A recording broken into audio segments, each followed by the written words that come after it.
Kahit zero budget subsidy ngayong 2025 ang Philippine Health Insurance, ipinatupad pa rin ito ang nasa 50% increased benefits para sa nasa 9,900 na sakit na sasagutin ng PhilHealth. Gaya na lamang ng typhoid fever na mula sa dating 13,000 pesos sa ilalim ng 30% package rate, ngayon ay nasa 19,500 pesos na ang maaaring ma-avail. Ang hydrocephalus na mula sa 22,490 pesos, aabot na sa higit 33,000 pesos ang maaaring makuha. At sa mga pasyente na mangangailangan ng operasyon sa utak, mula sa higit 49,000 pesos ay aabot na sa 73,000 pesos ang maaaring ma-avail. Ayon kay PhilHealth Senior Vice President Finance Policy Sector, Dr. Israel Francis Pargas, may ilan din namang sakit ang may bukod na increase gaya ng kidney transplant, peritoneal dialysis, hemodialysis at myocardial infarction. Yun po yung nabanggit ng ating presidente na top 10 leading causes of mortality and morbidity.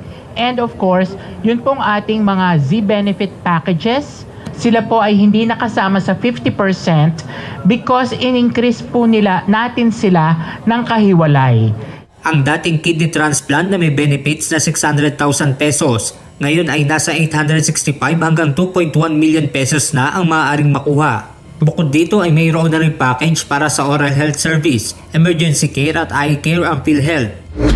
Ikinatuwa naman ng iba't ibang samahan ng mga health professional ang pagtataas ng benepisyo, pero ang Private Hospital Association of the Philippines o PAPI nangangamba naman na baka dito ay magkaroon ng delay ang pagbabayad sa kanila ng PhilHealth. Ayon sa PAPI, nasa 6 na bilyong piso pa ang utang sa kanila ng PhilHealth na hindi pa naibabalik mula pa noong COVID-19 pandemic.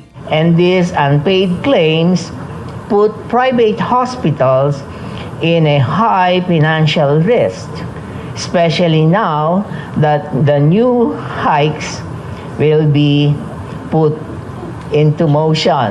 This will also add more strain to the financial stability if those unpaid claims remain unaccounted for. Pagtitiyak naman ng PhilHealth na ibabalik ito basta maipasa sa kanila ang mga kaukulang dokumento. On the part of the hospitals, our providers, we are also requesting quality claims na ma-submit nila. Not only quality claims, mabilis na pag-submit ng claims pati. Because if they are submitting the claims in 60 days, talagang 2 months delayed na sila. On our part, our commitment to PHAPI is to reconcile with them as to what claims compose these approximately 5 billion pesos worth of claims. Benedict Samson, UNTV News and Rescue. Diyos ang aming sandigan, serbisyo publiko ang aming pinahahalagahan.